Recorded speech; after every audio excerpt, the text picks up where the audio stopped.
TV serial Radha Krishna की कहानी में आज रात के एपिसोड की शुरुआत होगी शंभ के साथ, जो श्री कृष्ण यानी कि अपने पिता के बारे में अनिरुद्ध से बातचीत करते हुए ये कहता नजर आएगा कि इतने वर्षों बाद वो अपनी राधा से जो मिले हैं और उसके साथ वन में उसके लिए बांसुरी बजाने के लिए ही चले गए होंगे। तुम तो बड़े कहते हो ना कि तुम्हारे ताजश्री मुझसे बहुत प्रेम करते हैं, अगर प्रेम करते हैं तो भला वो कहाँ है।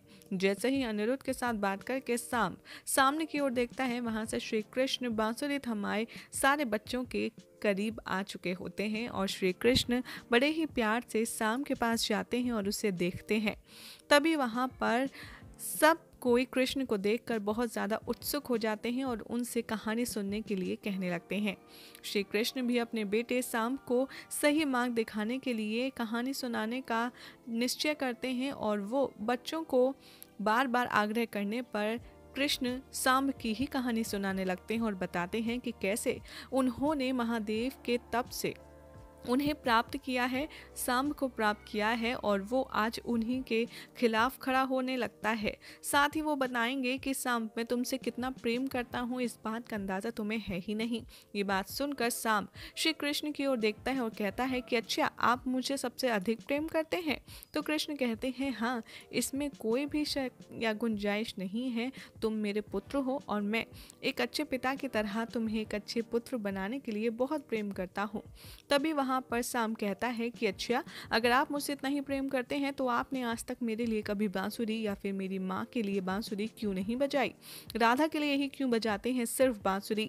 ये बात सुनकर श्री कृष्ण शाम के मन में जो क्रोध की भावना, क्रोध का जो ज्वालामुखी फूट रहा होता है, उसे शीतल करने के लिए मधुर धुन अपनी बांसुरी से बजाते हैं। कृष्ण की मधुर बांसुरी सुन वहां पर मौजूद सारे बच्चे गहरी नींद में सो जाते हैं और श्री कृष्ण वहां से निकल कर राधा से मिलने के लिए वन में जाते हैं। यहाँ पर आप देखेंगे कि राधा रानी के साथ श्री कृष्ण झूले पर बैठकर विश्राम कर रहे होंगे, जहाँ राधा कृष्ण से ये कहती आएंगी नजर कि सांब बहुत ही अब अच्छा हो गया है और उसमें इतना अच्छा परिवर्तन देखकर मुझे बहुत ज़्यादा प्रसन्नता हो रही है। कृष्ण, अब तुम्हारे और उसके मध्य सब कुछ ठीक हो जाएगा। इस बात को सुनकर कृष्ण राधा की ओर देखते हैं और कहते हैं, इस बात का तो मुझे कोई अंदाज़ा नहीं है कि नियति ने क्या सोच रखा है, लेकिन हाँ, मैं कभी भी कार्य करने के पीछे फल की चिंता नहीं करता और ऐसा ही मैं शाम के साथ भी करूंगा। दूसरी तरफ आप देखेंगे कि कृष्ण ऋषि सांतपनी से कहते हैं कि अब मुझे आज्ञा दीजिए, मुझे अब लौटना होगा।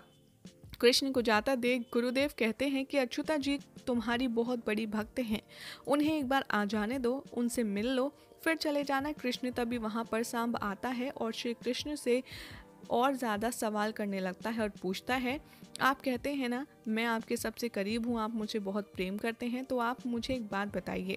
मैं पूछता हूँ कि आपके पास ऐसा कौन सा अस्त्र है जो आप कभी किसी को नहीं दिखाते। कृष्ण सांब की बात समझते हैं और उसकी आंखों में आंखें डाल कर उसे बताते हैं कि मेरे पास सुदर्शन है। तभी यहाँ पर सांब उसे एक बार देखने की इच्छा व्यक्त करता है और कहता है, पिताश्री, मुझे पता है कि आप वो मुझे दे नहीं सकते, पर एक बार मैं उसे देख तो सकता हूँ आपके पुत्र होने के नाते।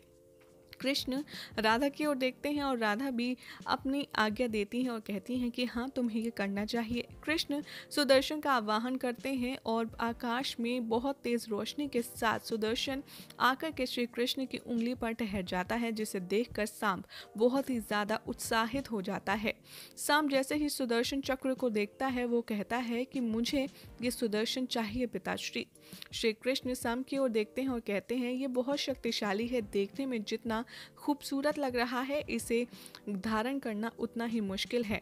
इसमें संपूर्ण विश्व की शक्ति समाहित है, इसे संभाल पाना तुम्हारे बस की बात नहीं। ये बात सुनकर सांब और भी ज़्यादा हट करने लगता है और श्री कृष्ण से सुदर्शन चक्र मांगने की गुहार करता है।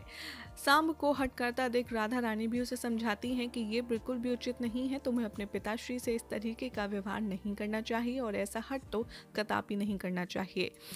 सांब को परेशान होता देख श्री कृष्ण सुदर्शन को अपनी शक्तियों से गायब कर देते हैं और उसे ये बात भूल जाने के लिए कहते हैं, लेकिन संभ वहाँ से नाराज होकर के चला जाता है और वो एक गहरी गुफा में जाकर के अपना ध्यान लीन हो जाता है और कहता है कि बस बहुत हुआ, अगर वो कृष्ण है तो मैं भी कृष्ण का पुत्र हूँ, अगर उनके पास सुदर्शन है तो मैं भी कोई ना कोई ऐसा शस्त्र अपने हाथ में लूँगा जो उससे भी ज़्यादा पावरफुल हो, उससे भी ज़्यादा शक्तिशाली हो, और इसके लिए मुझे खुद अपने आराध्य भगवान शिव से ही ये वरदान चाहिए।